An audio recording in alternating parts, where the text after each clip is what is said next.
Nyhederne med Julie Ejrup. God aften. Nykøbings borgmester John Brader har taget utraditionel metode i brug for at stoppe de unges uddannelsesflugt fra Nykøbing. Så i dag kan vi byde velkommen til John Brader. God aften. God aften. Hvad har du interesse i lige at fortælle os lidt om, hvordan og hvorledes I har gjort det her? Ja, vi valgte jo at holde en innovationsdag, hvor vi inddragede de studerende i, hvad de synes, der manglede for, at de unge de ville blive i Nykøbing.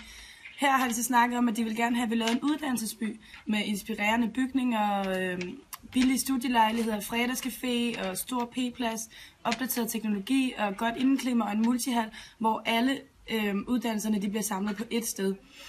Derudover vil de gerne have en café i byen, hvor man kan komme for de forskellige faggrupper og lave vidensdeling, og både uddannede og studerende og unge, der måske ikke lige helt ved, hvad de vil, så kan man komme derind og tage en hyggelig samtale eller snakke fagligt. Der vil også være foredrag og arrangementer.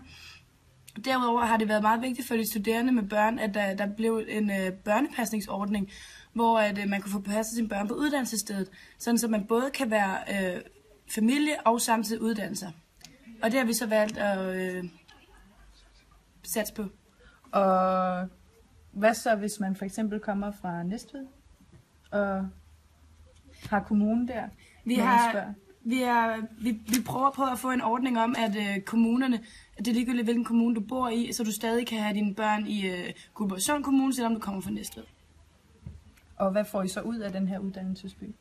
Vi får det, at det vil være spændende og attraktivt for de unge, både fordi det er billigt og fordi det er nytænkende, at de vil komme, og så får de pludselig lyst til at tage en uddannelse og blive hernede i stedet for at rejse væk, fordi vi kan tilbyde det samme, som de kan tilbyde derinde, for vi er jo en forstad til København.